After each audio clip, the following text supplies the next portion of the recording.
You know a quote where it's like, you either die a hero or live long enough to see yourself become the villain? Yeah, that's pretty much what happened with my favorite show.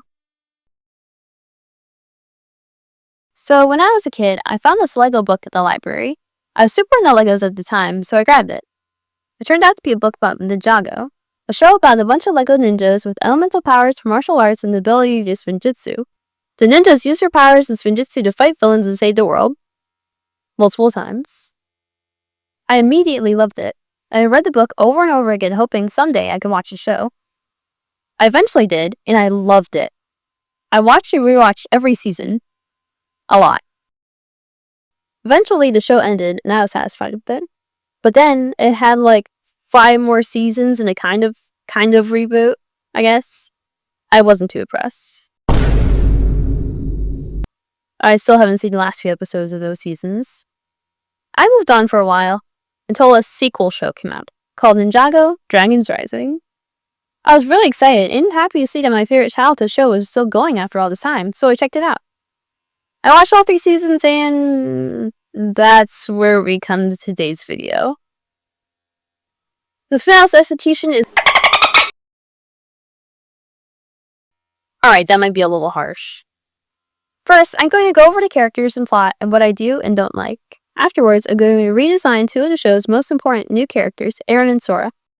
I was going to rewrite the show too, but I don't really want to, honestly. If you'd like to skip to my redesign/rewrites of Eren and Sora, you can use this timestamp. Also, before I get started, be sure to like and subscribe if you enjoyed this video, because I have put an unbelievable amount of effort into this video, and I'd really like to see this video do well, so yeah, like and subscribe. Ninjago Dragons Rising tells the story of 2 teens, Eren and Sora, that are trained to be ninja under the guidance of the original ninja Ninjago after an event called the Merge combines all 16 realms of Ninjago into one. The show follows them and the rest of the ninjas as they fight villains, save villains from dragon hunters, and explore the merged lands. Okay, first, quickly, some things I like about the show. To be fair, I like Euphrasia, Eren, Ross, the general vibe, the big cast, Baby Ryu, Bonzel, underrated, even though I didn't like her design at first. And I really like the design of the crossroads in particular, as an interesting cyberpunk/post-apocalyptic vibe that I think is perfect for its purpose and how it came to be. Also, just the crossroads is just a really cool name for a place in general. I also really like the animation of the show. It's a big upgrade from the original Ninjago. And, I feel like, as a whole, they don't do as much with interesting lighting and cinematography as they could. The animation is one of the best things in the show. I also love the concept of the merge and the idea of all the realms combining together. I honestly love the idea and all the potential it has. It seemed like something I'd come up with if I'd been in charge of a new show. Or I was writing Ninjago fanfiction, whichever. Okay, I think that's it. Alright, it's time to talk about what I don't like. I'm not going to say everything I don't like about the show, so this video isn't like an hour long, but let's get started. Before I get started, of course, everything I'm about to say is just my humble opinion, and I like the show as a whole, despite its flaws. I've literally rewatched it like, I don't even know how many times now, at least like 3. So, yeah, I actually really like it. Also, spoiler warning. Okay, now let's get started. Rant 1. The characters. The characters feel like cardboard cutouts and dialogue is written in a way that comes off as passable, but not very interesting most of the time. The characters feel like cardboard cutouts and the dialogue is written in a way that comes off as passable, but not very interesting most of the time. There aren't a lot of moments where the characters just feel like characters and not devices to move the plot along. There are wants and needs to take a backseat to the plot instead of driving the story, and the best case of this is Eren. Throughout the show, it's shown that what he wants most is to reunite with his parents, who he lost in the merge. But it takes him 2 seasons to finally do something about it, and have his own agency instead of just going along with the plot. I have a lot of trouble articulating what I don't like about Eren and Sora's character arcs. I think the biggest issue is that they're both super forgettable, and that leaves me forgetting little things that contributed to their arcs. Heck, I'm not even sure if Eren has an arc until he quote-unquote becomes a villain. More on that in a little bit. For Eren, I like Eren as a character. He's probably one of my favorites. No, he is one of my favorites. But I just don't think he's very well written. The first thing we learn about him is that he lost his parents in a merge, and it's repeatedly said that what he wants most is to find them. But, like I said before, what he wants takes a backseat to the plot, and he kind of just goes along with the ninja for 2 seasons. He's also not a complex character. A character is considered complex if what they do doesn't match up with who they really are. And over the course of the story, they're forced to make hard choices that either reflects their true nature or reinforces a false belief they have. We're shown that Eren is a nice person, and that's it. This is not a bad thing, by the way. It just doesn't match up with what I said about complex characters a few seconds ago. He doesn't have a lesson he needs to learn to grow and change as a person. And I mean, that's fine, I guess. He's a very static character who just goes along with whatever happens in the plot until the climax of season 2, before he makes a sharp right turn and goes to learn Spinjitzu from Roz, the main villain of the ninja. Because of this, he's considered to have become a villain by fans, but I think that's a really simplistic way to think about it. Sure, he goes to learn Spinjitzu from Roz because he isn't making any progress with the ninja, but he is not a villain. I rewatched every episode of Eren being a villain, quote unquote, like heavy quotation marks, and he didn't do anything to warrant being called one. I mean, correct me if I'm wrong in the comments, I could definitely be forgetting stuff.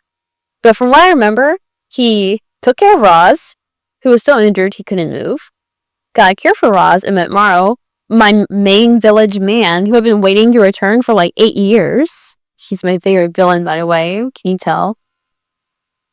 Got yelled at by Roz and eventually learned how to do Spinjitzu, did a bunch of other random stuff, and finally rejoined the ninja. Yeah, the only vaguely quote-unquote evil thing he did was be Angie. What a villain. For Sora, her character arc is fine.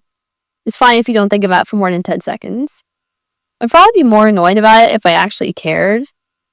There's a great video about Sora's arc in Dragon's Rising in general by YouTuber Parachuting Kitten that I'll link in the description.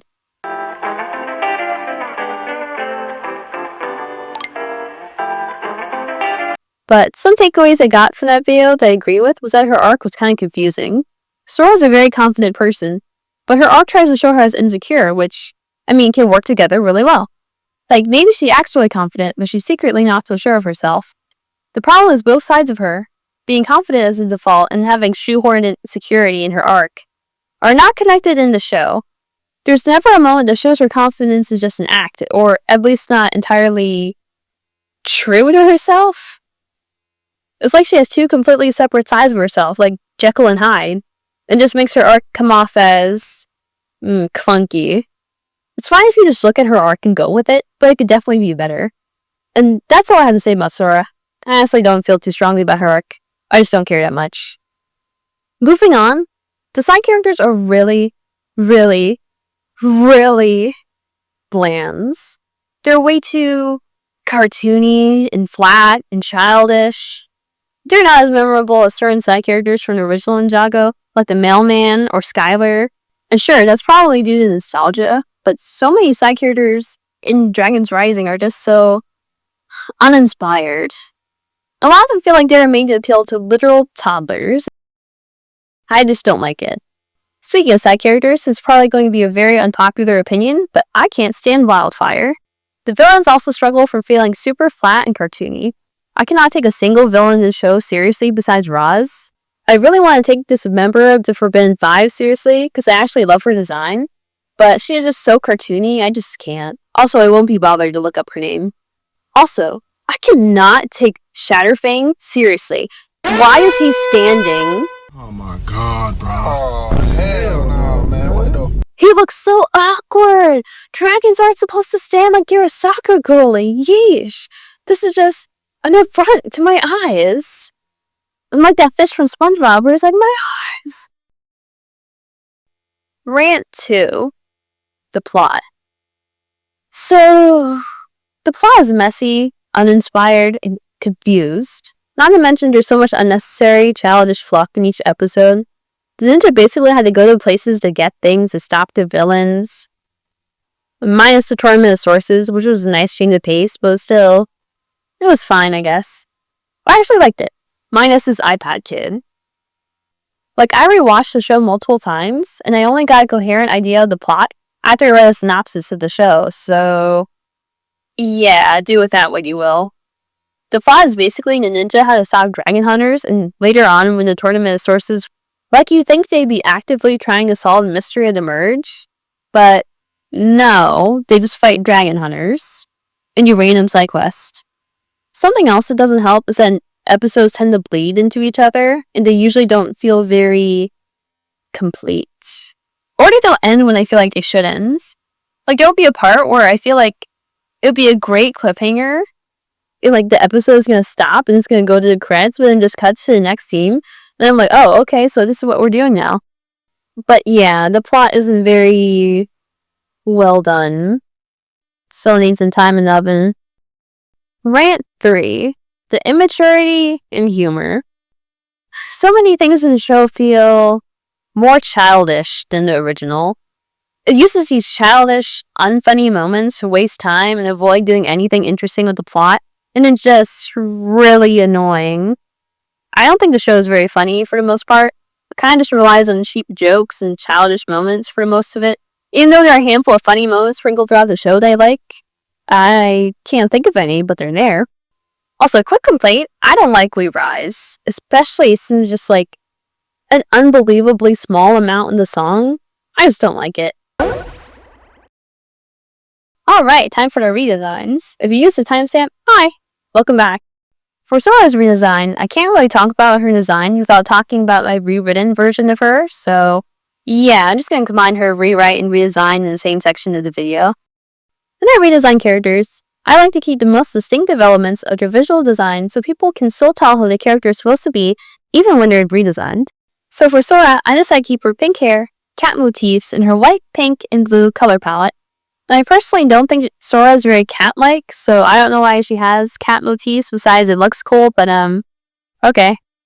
For some reason, I felt like Sora having straight hair was kind of boring for her, especially since practically every other girl character in the show has straight hair, so I gave her a head full of curly hair.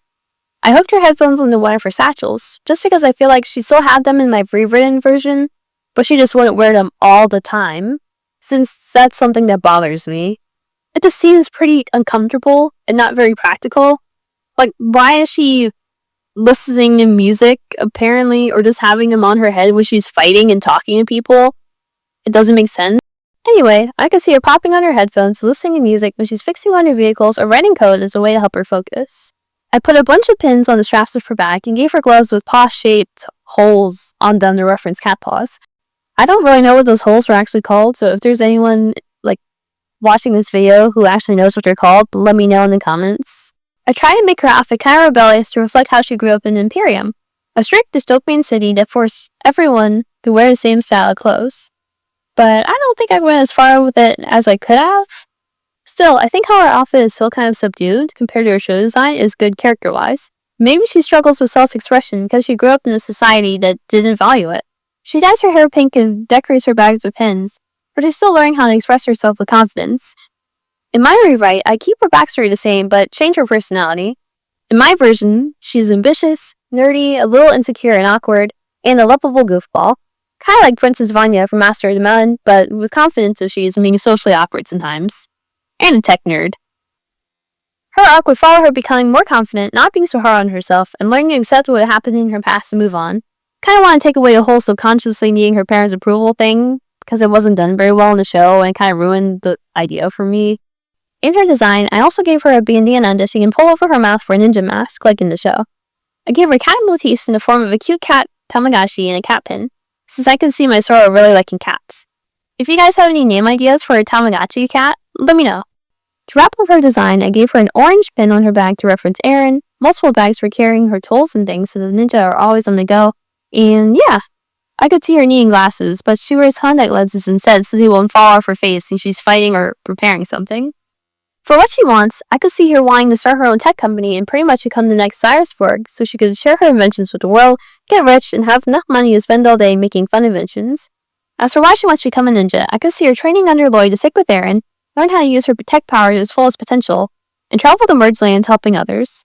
Another big thing with her tech company would be that she would really want to build inventions that could help make people's lives safer, easier, more fun, etc.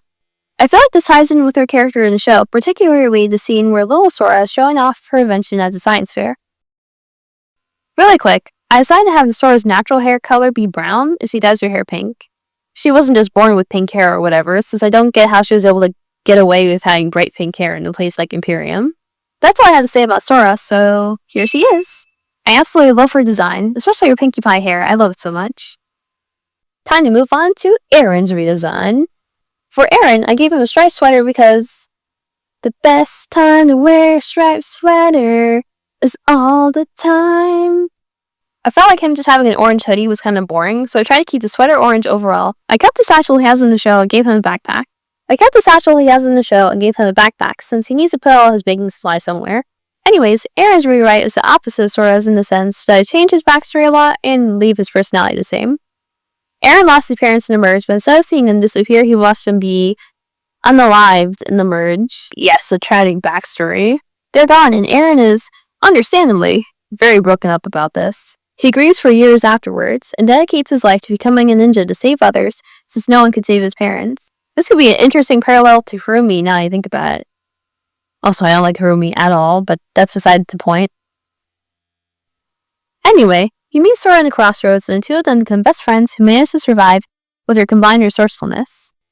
He ends up teaching himself an alternate form of spinjitzu, not his crude, makeshift spinjitzu in the show, but a fully realized alternate version of spinjitzu that he can get to objects, like in the show. But in my version, he can also use his spinjitzu on weapons, turning axes and spears into deadly boomerangs that he incorporate into his fighting style. Who knows, maybe this will actually end up in the show. He eventually trains under Lloyd to be a ninja to fulfill his life goal of saving as many people as possible, especially from merge-related accidents, and perfecting his alternate form of spinjitzu. If you have an idea for a name for his version of spinjitzu, let me know in the comments. Anyway, Aaron wants to train students of his own someday, his own version of spinjitzu, and create new spinjitzu art. But he wants to learn as much as he can from his hero and teacher Lloyd, so he can become a ninja master himself first. I could see Aaron's spinjitzu being similar to ballet. There's a lot of spinning in ballet. Let's see what I'm getting at. And I've always loved when fighting is compared to dancing. That's literally as far as I thought about this, but I think it's pretty cool. Maybe Aaron took ballet as a kid before the merge, and that was the foundation of his self-taught spinjitzu.